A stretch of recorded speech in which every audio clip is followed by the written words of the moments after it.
그 할아버지가 눈물 지으면서 그 말씀 한 구절 읽으면서 감동이 격해 있었던 그 말씀, 오늘 이 영생을 가져다 준 죽음과 부활에 대해서 말씀을 좀 나누려고 합니다. 예수님이 죽음과 이 부활에 대해서 제자들에게 가르치니까 제자들이 여전히 깨닫지를 못하는 거예요. 사실은 굉장히 이해하기가 어렵잖아요. 인간이 죽고 다시 되살아난다는 거, 그리고 그 되살아나는 그 모든 사건들을 믿고 믿음으로 받아들일 때에 우리 다시 부활할 수 있다는 거, 그건 대단히 어려운 문제입니다. 정말 믿음의 눈이 열리지 아니하면 정말 깨닫지 어려운 그런 문제, 그런 난해한 문제입니다. 그래서 제자들이 그 어려운 문제를 예수님이 이야기한다 해도 그들에게 가슴에 와닿지도 않고 진정으로 깨닫지 못했던 것입니다. 그래서 오늘 예수님은 또다시 죽음과 부활에 대해서 과거에도 몇 차례 이야기했지만 또다시 제자들에게 또 일러주는 말씀이 오늘 본문의 이야기입니다. 그럼 왜 예수님이 죽어야 하는가? 그리고 왜 예수님이 부활하셨는가? 이 죽음과 부활에 대한 내용을 각각 몇 가지씩 한번 생각해 보고자 합니다. 예수님이 왜 죽어야 하는가? 왜 십자가에 죽어야 하는가? 그저 우리를 구원하실 수도 있는 능력의 소유자이시면서 왜 십자가에 죽어야 돼요? 이 구원관에 대해서, 죽음과 부활에 대해서 분명하지 아니하면 신앙생활에 뼈대가 없는 거나 마찬가지입니다. 허물허물한 거죠. 오징어가 힘이 없어서 허물허물한 것처럼 뼈대 없는 허물허물한 그러한 신앙생활은 언제나 꼬꾸러지고 넘어지거든요. 이 뼈대는 든든하게 써 있으면 어려운 일이 있어도 넘어지지 아니하는 그 믿음의 바탕이 되고 신앙의 기준이 됩니다. 그래서 이 구원관에 있어서 죽음과 부활은 확실하게 우리 마음속에 자리 잡고 있어야 합니다. 예수님 오늘 제자들에게 일러줬던 그 이유, 첫째는 왜 죽어야했는가? 죄의 대가 때문에 죽어야 돼. 이 죄와 대가를 지불해야 되기 때문에 죽어야만 되었다는 것입니다. 우리가 잘 알고 있듯이 창세기 2장 17절에 선악과를 따먹은 인간이 불순종으로 인하여서 내가 먹는 날에는 정령 죽으리라, 선악과를 따먹는 그날에는 정령 죽으리라, 죽게 되어 있다는 것입니다. 살아난다는 것은, 그것은 하나님의 법으로 정하였기에 도저히 살아날 수 있는 방법이 없다는 겁니다. 죽게 되어 있다는 거예요. 정령 죽으리라, 이게 바로 원죄의 시작이거든요. 또 우리가 잘 알고 있는 로마서 5장 1절, 죄로 말미암아 사망이 오고 죄는 반드시 죽게 되어 있다는 것입니다. 또 뿐만 아니라 죄의 삭선 사망이요 하고 로마서 6장 23절에 소개하고 있거든요. 그래서 이 죄의 결과는 반드시 죽는다는, 죄의 대가는 반드시 죽게 되어 있다는 거예요. 그렇습니다. 이 죄의 대가가 죽게 되어야 있기 때문에 인류 역사에 있어서 이 죄의 대가로서 살아날 수 있는 사람이 아무도 없다는 겁니다. 그래서 하나님이 구약시대에 그 길을 연 것이 무엇입니까? 그것은 바로 제물입니다. 구약시대의 제도의 방법이지요. 구약시대의 제도의 방법이 무엇입니까? 제사장으로 하여금 양이나 염소 그리고 소, 황소 등을 안수하여서 죄인의 죄를 그 제물에게 뒤집어 씌우는 겁니다. 그래서 그 제물을 잡는 방법을 구약시대에 베풀어서 인간의 죄를 사오고자 했던 겁니다. 죄를 정가시키는. 그런데 그 제사의 제도가, 구약시대의 제도가 완벽하지는 못했다는 것입니다. 그것은 그림자에 불과했다는 것입니다. 여러분, 그림자는 실체가 아니라 거기에 비춰진 그림자. 그러면 실체가 뭐냐? 신약시대에 바로 그 실체를 이룬 것이 예수님이었다는 것입니다. 구약시대의 제물이 어떻습니까? 흠이 없는 것이 되어야 되거든요. 흠이 있는 것으로서는 제물이 될 수가 없었습니다. 신약시대에 동일하게 같은 인간으로서 인간의 몸을 입고 와서 흠이 없는 인간이 없었다는 것입니다.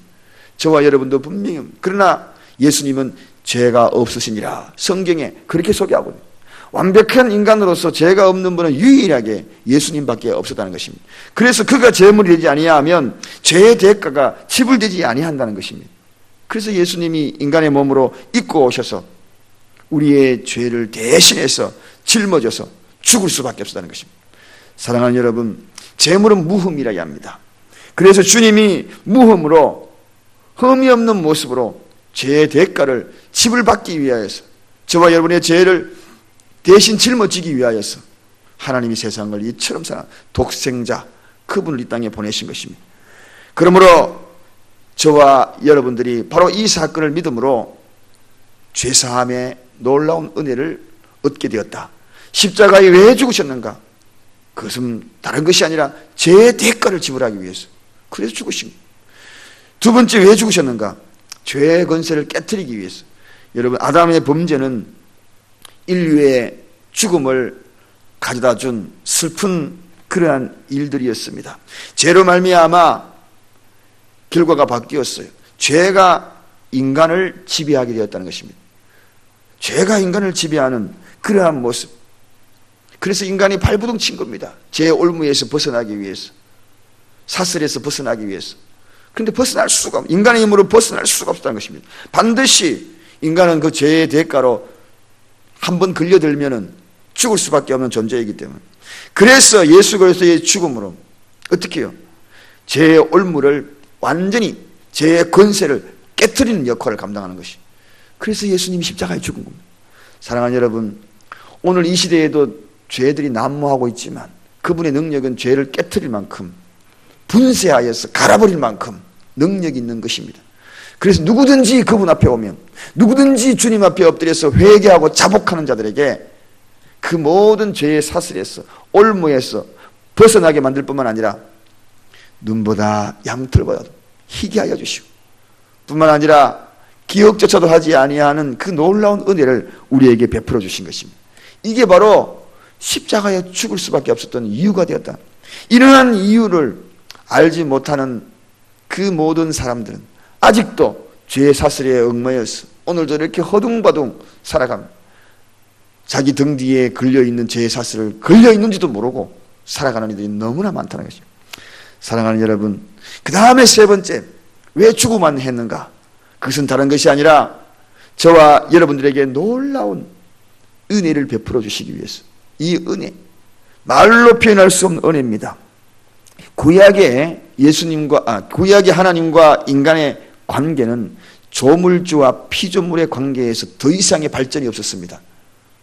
하나님이 만든 인간 그 자체였습니다.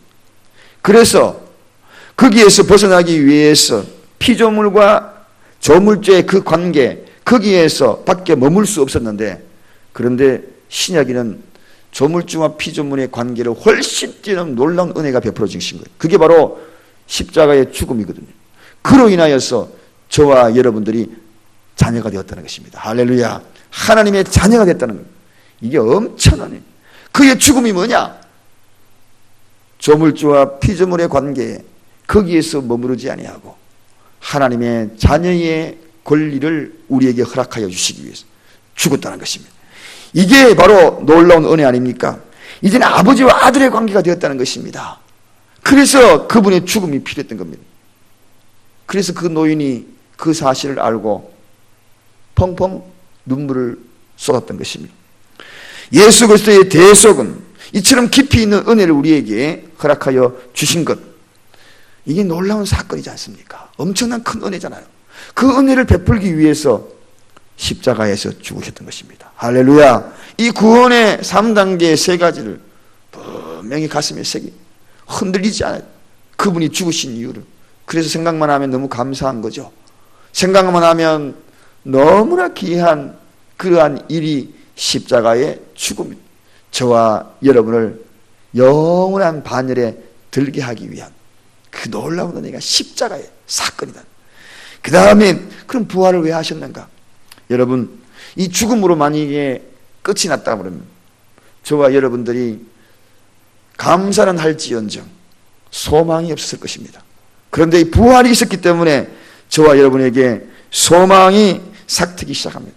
완전한 죄사함을 선포한 것이, 완전한 소망을 우리에게 가져다 준 것이 바로 이 부활의 사건입니다. 주님은 자기 자신이 제물 될 뿐 아니라 동시에 대제사장의 역할을 감당했다는 것입니다. 우리가 잘 알고 있는 대로 구약에는 1년에 한 차례씩 대제사장이 성소로 들어갑니다. 그래서 많은 사람들의, 백성들의 죄를 대신 구하러 성소에 지성소에 들어가서 그 죄를 고하고 나왔을 때, 그때에 우리의 죄가 온전하게 씻겼던 그 시절이 구약 시대였습니다. 마찬가지로 그때는 대제사장이 1년에 한 차례, 그 한 차례. 그런데 오늘 이 부활의 사건은 바로 예수님께서 인류의 모든 죄 다 짊어지고 지성소 성소에 들어가신 사건입니다. 그러므로 말미암아 저와 여러분에게 모든 죄를 완전하게 사하여 주시는 소망을 우리에게 가져다 준 것이다. 그래서 이 부활의 사건은 주님이 일시에 저와 여러분이 1년에 한 차례 들어가는 것이 아닙니다. 대제사장으로서 한 차례 들어가는 그런 들락날락거리는 것이 아니라 그분의 부활 사건을 통하여 다가오는 모든 죄, 과거, 현재, 미래까지 모든 것을 한 차례 그분의 이 사건을 통하여, 부활의 사건을 통하여, 죄사함의 온전함을 통하여 저와 여러분에게 하늘의 소망을 허락하여 주신 것입니다. 할렐루야. 그래서 부활이 필요했던 것입니다. 또 뿐만 아니라 구원의 보장을 명확하게 우리에게 허락하여 주시겠어요. 여러분, 명확하지 아니한 것은, 명확하지 않는 뜬구름의 소망들은 구름 잡는 것과 마찬가지일 것입니다. 근데 그분이 실체 명확하게 보여주셨다는 것, 우리 인간에도 반드시 그렇게 될 것이라는 것을 확실하게 눈으로 확인시켜 준 사건이 부활의 사건입니다. 그래서 로마서 5장 10절에 더욱 그의 살으심을 인하여 구원을 얻은 것이라. 그의 살은 것이 구원에 대한 확실한 첫 열매가 되었다는 것입니다.